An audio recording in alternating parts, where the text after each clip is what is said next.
held me in your arms and wiped away my tears. Not even in a million years can I ever repay you for what you've done for me. You were there when I felt that there was no place for me. You were there to show me how to truly believe in the miracle of creation, in the good and the bad. Oh, how I love you, Mom and Dad.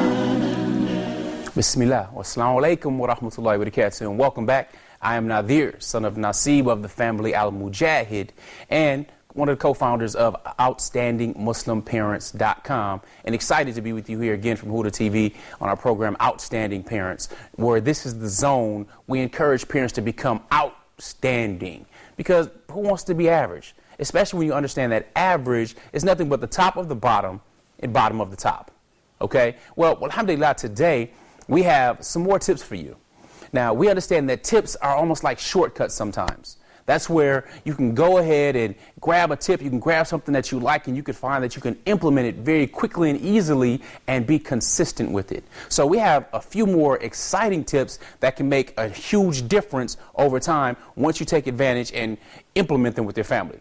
So if you don't have something to write with and something to write on, get it. You should already know to have that. If you don't, go ahead and grab something, inshallah.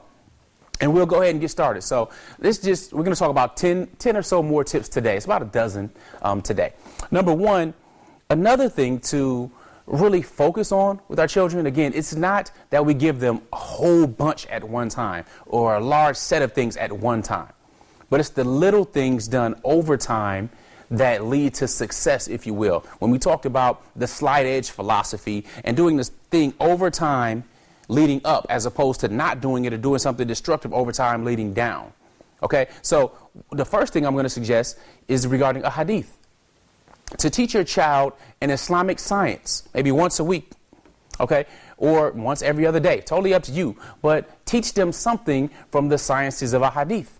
Let them know what khayr ahad is. Okay, let them know what mutawatir is. Let them know the classifications of Hasan or Da'if or weak hadith, and let them know about the fabrication of hadith. So just one rule or one part of the sciences of hadith. Over time, again, that makes a difference between them knowing very little or being clueless and knowing and having the knowledge to make the correct decision with their values and beliefs and their rules following Islam. So very, very simple thing. Teach them something from the sciences of a hadith. And if you don't know, get something, study it yourself. Learn together, alhamdulillah. And it does not matter what age they are. Again, remember the young, tender age of Imam Shafi, rahimahullah.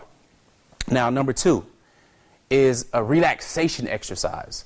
Now, we can go days, almost maybe a month or so without food. We can go days, a little over a week or so without water. But we can't go more than a few minutes, if we can reach that far, without breath, without air. So, as the Chinese say, especially when Kung Fu, they talk about qi, or this life force, or this energy that we have, right?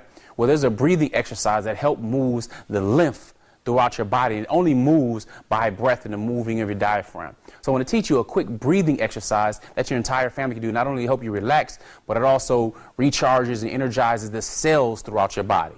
As your cells need oxygen and really needs an alkaline environment to stay healthy. Your body will not get sick in an alkaline environment. Your body must be acidic in order to get even a cold or sickness. So with that, I want to teach you just a quick exercise.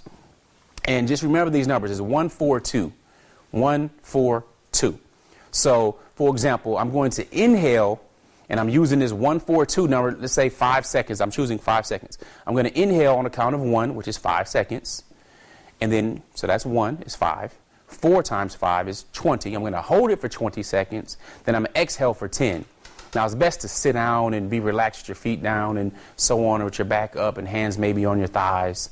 Relax. But this is basically how the exercise goes. And it's best to do this 10 times, maybe 3 times a day.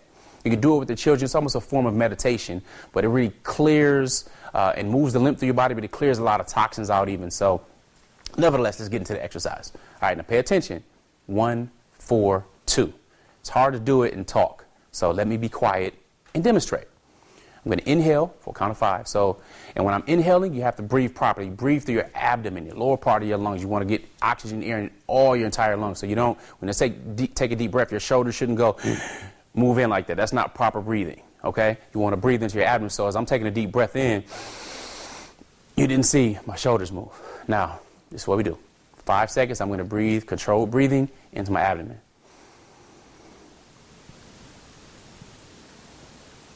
Now I'm going to hold it. I'm pausing, holding times 4. So I'm going to hold for 20 seconds.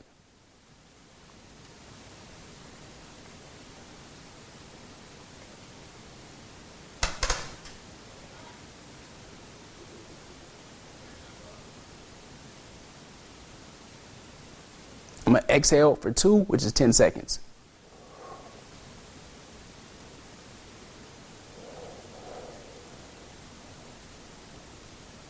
That's 10.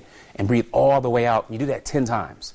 So it's 1, 4, 2. Again, it's hard to demonstrate. There's a watching and look into the camera. Probably was looking foolish or something. But the thing is, you inhale into your abdomen, you hold for 1. The count of 1 is, if you choose 7 seconds, then you hold your breath for 28. Then you exhale for 2, which is 14. So the mathematical formula is 1, 4, 2. And you just multiply whatever number you choose. If you can't really do it by 5 or hold your breath for 20 seconds yet, then start with 4. Start with the number 3. So you inhale 3 seconds, you hold for 12 seconds, you exhale for 6. Okay? Do that 10 times a day, 10 times, 3 times a day. You will feel a lot more energy, a lot more relaxed. You actually will change your physiology. Trust me on that. And you do that with your family. It's very easy for them. It's good for their health. Now, speaking on health and kind of jumping right on the same bandwagon is health, eating, exercise, water, and fasting. Now, people say drink 8 glasses of water a day. Well, being around some of the top high-performance coaches on the planet, they suggest, you should be drinking minimally 6 liters of water per day. 6 liters of water. And alhamdulillah, I drink more than that, but it's important because we're made out of water. Our cells need oxygen, needs water, needs lubrication. It's very, very important for us to have proper water intake, especially because I read a study that told about 75% of people walking around are dehydrated. And a lot of obese people are dehydrated because the same trigger that tells us that we're thirsty is the same one that tells us that we're hungry. But instead of going to get something to drink, water, they go and get something to eat, or they get sugar water.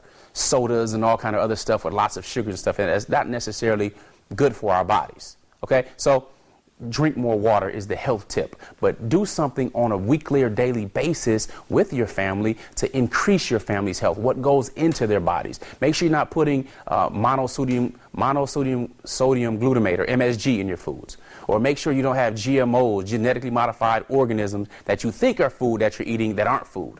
Okay, that's health. Next, we're going to talk about Islamic months and historical events and important things that have happened during those months. For example, with Ramadan, we know that there were a number of different ghazwat. There's a number of different battles and things that were fought during Ramadan. So not only were the Muslims in the middle of a desert, hot during that time, but they were also fasting. Allah subhanahu wa ta'ala challenged them severely. And it's amazing because sometimes, like right now, Ramadan really hits in the summertime, and at least most of the world, at least that I'm from, and it's hot. Where I am right now, it's 100 degrees outside. And the days are longer, and the nights are shorter. But some people want to slow down and do less what they were normally doing. There are many Muslim athletes that fast while they go ahead and play sports. So it's not something hard to do, but talk about during the Islamic calendar, talk about our month on this lunar calendar, find the important events that happen during different months and discuss them. What happened during Muharram? What happened, during Dhul Hijjah? What happens there? What are the rites of Hajj? So talk about these things. It's not hard to do. Find an event, find when it happened, talk about what happened during that month. So not only are you discussing and you're getting the Islamic calendar and stuff down and the significance, especially in the 4 holy months, but you're also discussing history and what has happened during that time. Alhamdulillah. Now, in order for you to be effective, we could talk about discussing this stuff at one time, but it's always good to do a quiz. You want to quiz your kids, right? You want to test them. You want to see what they're retaining. It's not just something passive. We're talking about real learning. We're talking about putting this stuff into their hearts and touching their hearts with it. So we want to quiz them and test them. One of the easiest times to do this is when it's captive, when the children are captive.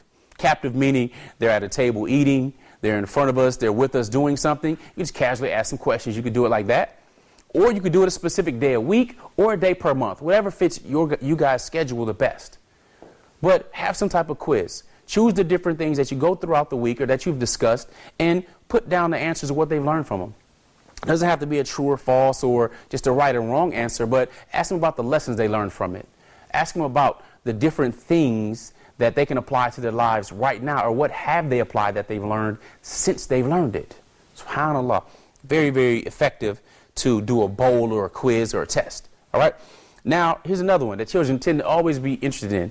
It's not just children, it's Muslims in particular. If there's ever going to be a talk about some subjects that really get heavy response, you have jinn and then you have marriage. Those two topics get people very interested and want them, they usually come and they bring their families or whatever they need to do to hear about these two topics. So why not talk about the jinn, how they're created, what they're created from, I should say, and what goes on with them.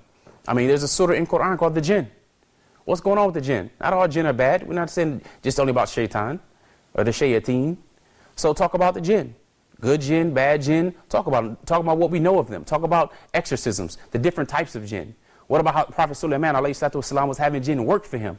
What about the blessing that Allah Ta'ala gave Sulaiman? He gave to no one else to be able to control them and have power over them. Huh? See, it gets very exciting because now we're learning more about the deen in a fun manner, and children can recognize it right away. And I'm saying children just meaning your children. Doesn't matter if they're teenagers and they're of age or not. But this subject is a very hot subject, if you will. So talk about the jinn and what they do, whether it's the ifrit, the types of jinn that when Sulaiman asked for somebody to volunteer, how quickly they could bring the Queen of Sheba's throne to him. You know, talk about that. Talk about how when Prophet Sulaiman, how he died and what happened. How did the jinn find out he was actually dead while they were still working for him and obeying him and the orders that he put out. Alhamdulillah, amazing, amazing stories. So alhamdulillah, what we're going to do, let me recap that very quickly for you. The first thing is teach something from ahadith sciences. The second thing, breathing exercise is very important. Third, health, water especially. Fourth, the Islamic months is something that happened. Fifth, the quiz. And the sixth so far is types of jinn and what's going on with them. So inshallah ta'ala, we'll start with the seventh as soon as we come back from break. So stay with us, inshallah, and be ready for some more exciting tips that you can implement with your family. See you in a moment, inshallah. Oh, how I love you, Mom and Dad. Assalamu alaikum. Good evening. Welcome to another live edition of Hada Tonight.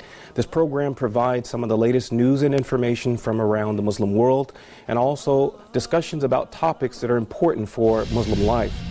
Brothers and sisters, the Islamic perspective on divorce. It's an outlet which Allah subhanahu wa ta'ala has made halal for any relationship that has gone sour or an abusive relationship.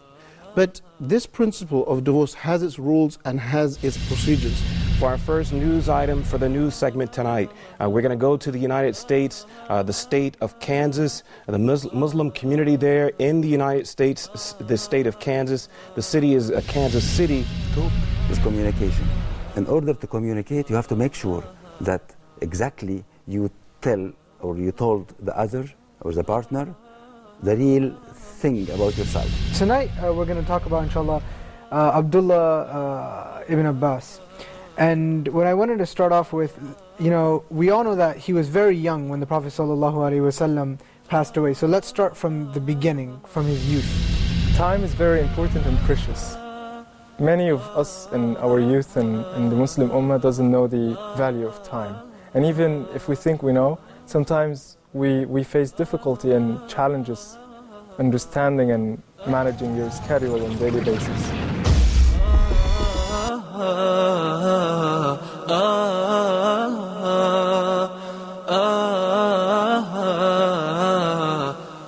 Oh, how I love you, Mom and Dad. Bismillah, assalamu alaikum wa rahmatullah. Welcome back. Alhamdulillah, I pretty much can guess that you got some good tips so far. But we're not done. So let us continue. Now, the seventh thing is a promise to talk about are angels. We just got done talking about the jinn, right? We know of this different creation created from a smokeless fire. Well, let's talk about the angels created from this light, this nur from Allah subhanahu wa ta'ala. So when we talk about the angels, let's talk about their functions and their daily interaction with us, what they do. Do we really know how many angels we are in about a 24-hour period? How many angels, are with us? If I told you there were 8 angels, would you know if that's correct or not? So let's talk about the angels that are protect us in front of us and behind us. The angels that are on the right and to the left of us. When do they change shifts? What salah do they change shifts? What are their duties and their responsibilities? Right? What about Israfil? What about when the trumpet is blown? What about the angel of death? What happened to the angel of death? When he used to come, or the angel of death used to be sent, what happened to him? So when no longer was he sent in a certain fashion, he was sent by surprise. What about when the angel of death, or what about when the prophets would have the option to go at this time or not go at this time, not die at this time? Let's talk about the angels and their responsibilities. Let's talk about the angels that will be guarding the hellfire. The angels that want to please Allah subhanahu wa ta'ala, and they only can do what he commands. They have no choice in the matter, like we human beings have choice, like jinns have choice. So let's talk about the angels, right? They're with us on a daily basis. Let's talk about the angels that were sent to the Battle of Badr. Let's talk about what they did. Let's talk about Jibril. Let's talk about how he appeared. Let's talk about how he hugged the Prophet sallallahu alaihi wasallam during the very first interaction of the wahi coming down during Ramadan. So that is very, very exciting. And again, that brings people out to want to know about it just tip top. But when you talk about this and you plant these seeds in your children, they don't forget it because it's with them daily. So they know Allah Ta'ala is the watcher and these angels are recording.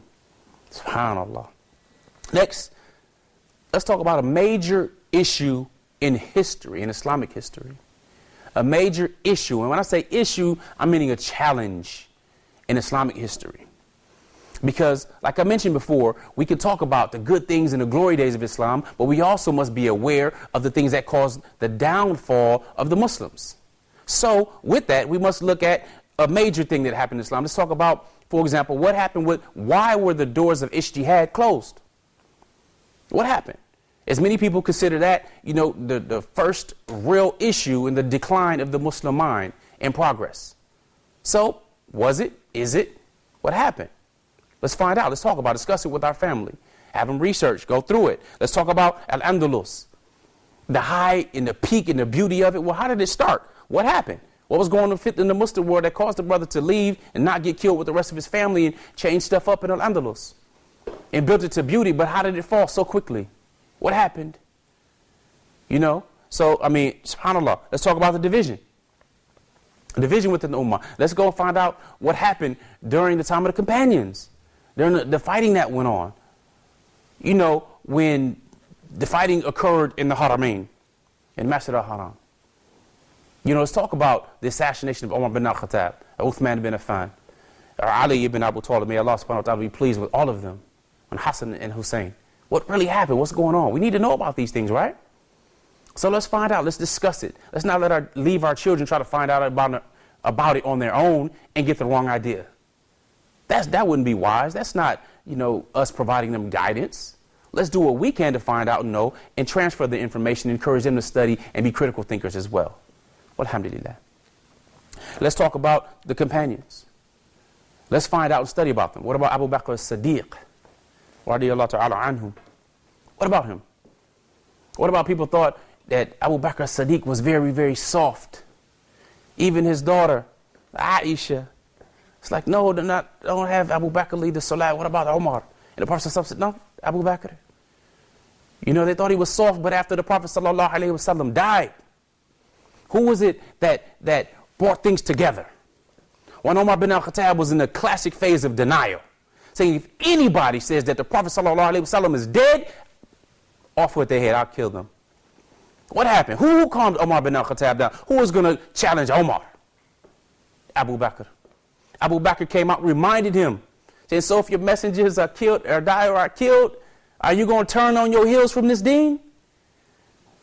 Abu Bakr reminded him, and he got up and addressed the Muslims. Said, those of you who worship Muhammad, he's dead. But Allah subhanahu wa ta'ala never dies. So what's up with this man?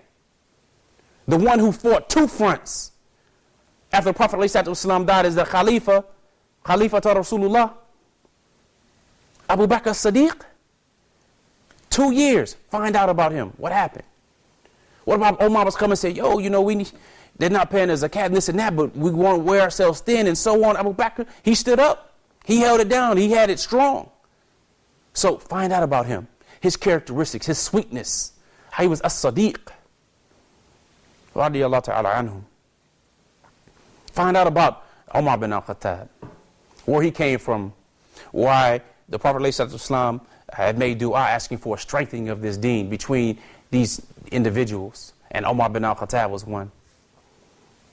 And he came from someone who was a filthy savage to being Amir al-Mu'mineen, or a protector and a shield for this deen. Where the Prophet ﷺ said about Umar al-Khattab, if Shaitan was walking down the side of the street, Umar bin al-Khattab was coming, Shaitan would cross the other side of the street. Farouk, walhamdulillah. Find out about this man. Find out about his humility. Find out about his strength. Find out about his passion.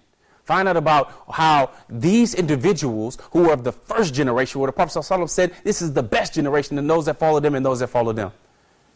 Why did they feel? Why were they scared of being hypocrites themselves? Why were they scared? Out of fear of Allah Ta'ala. Why? Let's find out and put it in our lives. Let our children understand this. There are many programs, there are many videos right online about it. And of course, we're going to give you a website to get some resources and stuff like that as well. So find out about Umar bin al-Khattab, radiyallahu ta'ala anhum. Now, of course, anything that applies to everybody on the planet is something else we should also study. We need to study death in the akhirah. We need to study what the signs of death are. All right? What are the signs of the last day as well? What happens when you die? What are we supposed to do? What about the Salatul Janazah? How's the body supposed to be washed? This is our last right. This is Fardu Kifaya on the Muslims to do.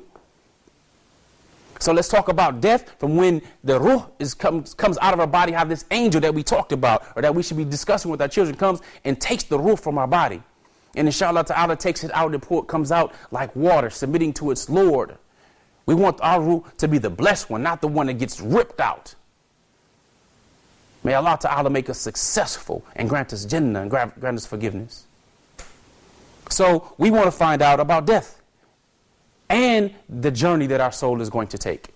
We want to talk about the minor signs on Yawm al-Qiyamah and the major signs that are headed toward Yawm al-Qiyamah.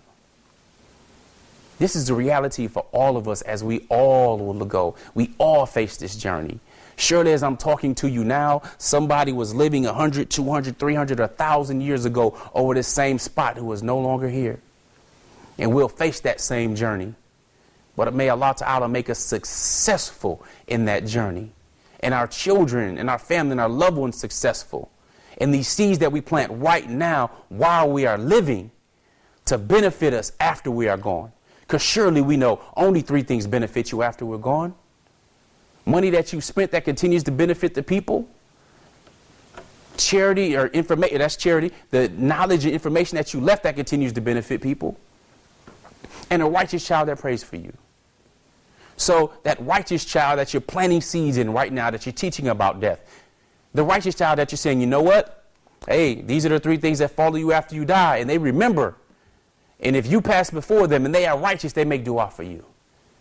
They offer dua. They make dua. They pray to Allah subhanahu wa ta'ala for your forgiveness. They pray to Allah subhanahu wa ta'ala for you after every time they offer salah. And every time they do so, we know that this is one of the things Allah ta'ala will put on your scale of good deeds, even after you're gone. Alhamdulillah, at the mercy of Allah ta'ala. Another thing to do is meal preparation. Now this is like number 12. Okay, we're going to end at 13, but this is number 12. Number 12 says meal preparation. Whether that's during Ramadan, it can be for suhoor or iftar or both. Okay, and then do that with the chef. Usually it's ummi who's cooking, it's mom who's cooking. So do that with the chef or whoever's cooking. Make the table, design it, get the placards out, and eat together as a family. People should eat together as a family. It builds more closeness within your family. That's where you can discuss quizzes or what went on during the week or how something applied. You know, it may feel odd at first, especially if you're a family that people are watching TV or on the internet or doing stuff all over the house while they eat. Cut all the distractions out. Don't answer any phones. Silence the phones. Don't let anyone else interrupt your time. Do that together. Simple enough, but powerful. And pray special prayers together. Whether it's Salatul Tahajjud, wake your family up. Salatul Duha, wake them up. And others that if they're not performed in the masjid, pray special prayers together. Encourage special prayers together. Let them know how many different types of salat there is. Let them know about the eclipse, or the prayer for rain, and Salatul Duha. You know, there's so many different prayers that we have outside of what is Fardu Ain. So teach them that. It's not difficult. It's not hard. It's our responsibility. So take these tips, implement them with their family so you can become outstanding. Now, of course, we're going to encourage you to go to outstandingmuslimparents.com/tips to get these tips and some ways and some different resources to equip and empower your family. So outstandingmuslimparents.com/tips. We appreciate you being here. Jazakumullahu khair. I am Nazir, son of Nasib of the family Al-Mujaahid, signing off. We appreciate you here at Outstanding Parents. Wassalamu alaikum wa rahmatullahi wa barakatuh. While my world was crumbling down, and you tried your best to shelter me from the coming of the storm, you opened my eyes to see that all hope was not gone. You held me in your arms and wiped away my tears. Not even in a million years can I ever repay you for what you've done for me. You were there when I felt that there was no place for me. You were there to show me how to truly believe in the miracle of creation, in the good